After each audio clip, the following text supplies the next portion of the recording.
பிரம்மணேன நிஷ்காரணேன ஷடங்கோ வேதோ தியேயோ ஜேயஸ்ச என்று என்ன வாக்கியம் சொல்லியிருக்காளோ அந்த ஷடங்கத்தோட சேர்ந்து பாஷ்யத்தோட சேர்ந்து அத்தியனம் பண்றதுங்கிற ஒரு பரம்பரைய மறுபடியும் உருவாக்குறதுல ரொம்ப நாள் கழிச்சு இப்போ ஒரு 15 பேர் வேத பாஷ்யம் படிச்சு விஜயதசமி அன்னைக்கு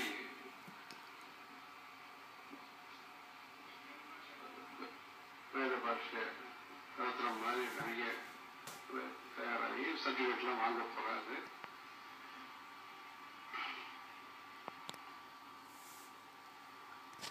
வேற வேற ஊர்ல வாசம் பண்ணிட்டு இருந்தாலும் மேட்டூர்லயோ கோயம்புத்தூர்லயோ எங்கேருந்து வேற வேற ஊர்ல வாசம் பண்ணாலும் அந்தந்த இடத்துலயும் ஒரு பாடசாலை குருகுல ரீதியில நடத்தி தன்னுடைய குடும்பத்தை சேர்ந்தவரையும் வேதம் படிக்க வச்சு அவரை சேர்ந்த அவர் பையனுக்கு இது மாதிரி சாஸ்திரமும் படிச்சு சயின்ஸும் படிச்சு இது மாதிரி ஒரு பரம்பரையாகவே ஒரு பரம்பரையை சமர்ஷம் பண்ணிட்டு வர வைதிக பரம்பரையா இந்த குடும்பத்தை சேர்ந்த சமர்ஷம் பண்ணிட்டு வர. இவ அப்பா இந்த கர்னூர்ல இருந்து காஞ்சிபுரம் வரும்பொழுது ஒரு ஊர்ல தாழ்பத்திரிங்கிற ஊர்ல தங்கியிருந்தோம். ஒரு பெரிய இடத்துல நிறைய இடத்துல ஒரு வாரம் அப்புறம் ஒரு நாள் 2 நாள் ஒரு இடமா போயிட்டு இருந்தது. ஒரே இடத்துல ரொம்ப நாள் தங்கிதான் வசதி. அந்த சமயத்துல அப்பா அங்க வந்து கொஞ்ச நாளைக்கு வாசிஷியாவோட வந்து அப்பா அம்மா எல்லாருமே வந்திருந்தப்போ வந்து சூரிய சமீதை எல்லாம் பாராயணம் பண்ணி அந்த நேரத்துல 60 வாசிஷியா எல்லாம் வந்திருந்தேன். ஆச்சாரம் அத்தியனம் அதே மாதிரி இந்த மாதிரியான லௌகிகமான ஏற்பாடுகள் குறைச்சலா இருக்கிற அந்த நேரத்தில் அந்த காலத்து நகரத்தார் பாடசாலைகள் அது இருந்தது. அதான் நிறைய இருந்தது.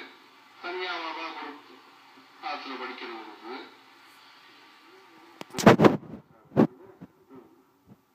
சஞ்சாரத்துல பாடசாலைக்கு பேரு இவரும் சஞ்சாரம் தான் நிறைய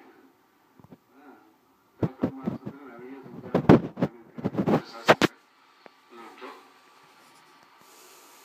அந்த காலத்துல காசி யாத்திரை 1934 வருஷம் பெருவாக 32ஆம் வருஷம் இங்க இருந்துட்டு 34ஆம் வருஷம் காசி யாத்திரை போன போது அந்த யாத்திரையோடையே பாடசாலையும் நடந்துட்டு இருந்தது. அப்போ இப்ப இங்க மடத்து சாஸ்திரி சந்திரமௌழி சாஸ்திரிகள் அவெல்லாம் அங்க படிச்சவன். அங்கேயே பூஜைகட்டோடையே வித்தியார்த்தியும் வருவா வாத்தியாரும் வருவா இருக்கும். அதுக்கப்புறமா இவ அப்பா இதுல இளங்கூர்ல போனாலும் எல்லாம் பாடசாலை நடத்திட்டு இருந்த. அந்த மாதிரி சமஸ்கிருதம் வேதம் வேதாங்கம் ஷடங்கோ வேதாகும் போது ஒடிசால ஷடங்கின்னு ஒரு சர்ணயம் கூட இருக்கு. போத்தான்னு சர்ணயம் இருக்கு, உத்காத்தான்னு சர்ணயம் இருக்கு, ஷடங்கின்னு சர்ணயம் இருக்கு, சதபதியும் இருக்கு. அந்த மாதிரி ஷடங்கத்துக்காக பெரியவா ஹம்பி ஹாஸ்பிட்டல் இருக்கும் போது ஷடங்கத்தையும் பாரத்வாஜ கோத்திரம் போதாயன சூத்திரம் அந்த மாதிரி போல சில பேரையும் வரவழைச்சு மற்றபடி இருக்கிற பிராமணரையும் ஷடங்கம்லாம் படிக்க வச்சு என்ன வாக்கியம் நமக்கு சொல்லியிருக்கோ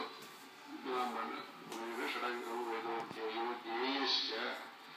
ஜேயங்கிறதுக்கு இதுக்காக சஷ்டோர்த்த பூர்த்தியும் போது இந்த சஷ்டோர்த்த பூர்த்தியை எப்படி கொண்டாடணுங்கிறதுக்கு ஜனங்கள்லாம் பக்தாள்லாம் விரும்பும் போது இது மாதிரி வேத பாஷ்யத்துக்காக எல்லாரும் கைங்கரியம் பண்ணணும்னு பெரியவர்களுடைய அபிப்பிராயத்தை இதை வச்சுண்டு அப்ப நிறைய பேர் தயாரானா அதுக்கப்புறம் ரொம்ப குறைஞ்சு போயிடுத்து.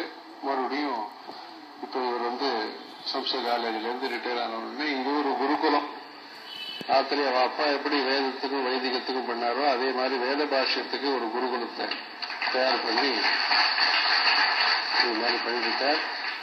தொடர்ந்தும் அடுத்த பேட்சும் சொல்றதுக்கு சித்தமா இருக்கார். யாருன்னா வேதாத்தியனம் பூர்த்தி பண்ணவா பதம் படிச்சவா எல்லாரும் கூட இதுல படிக்கிறதுக்கு இது மாதிரி நம்முடைய தேசமே பரம்பரையான தர்மத்தின் மூலமாக தான் நின்று இருக்கு. அந்த தர்மத்தை பரம்பரையா காப்பாற்றுற மூலமா நின்று இருக்கு இந்த தேசங்கிறது.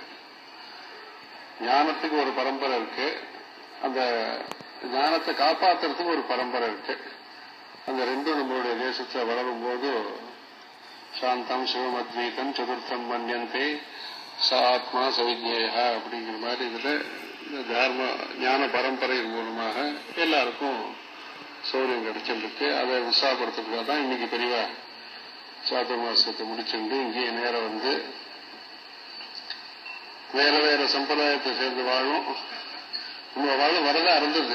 ஸ்ரீபெரும்புதூர்ல இருந்து ஜிஎல் சுவாமிகள் வரதா இருந்து எல்லாரும் ஸ்தானத்திரையும் ரத்னத்திரைய பரீட்சைன்னு சொல்லுவேன், மதத்திரைய சாமரஸ்யம்னு சொல்லுவேன். இந்த மாதிரி இந்த எல்லா விதத்திலையும் முக்கியமா ஈஸ்வர பக்தியும் சதாச்சாரமும் வைதிக பரம்பரையும் எல்லா ஜனங்கள் மத்தியில் வர்றதுக்காக இந்த மாதிரி சபைகள் வந்து மேன்மேலும் வளரணுங்கிறதுக்காக தான் இந்த மாதிரியான முயற்சியெல்லாம் நடத்துறோம்.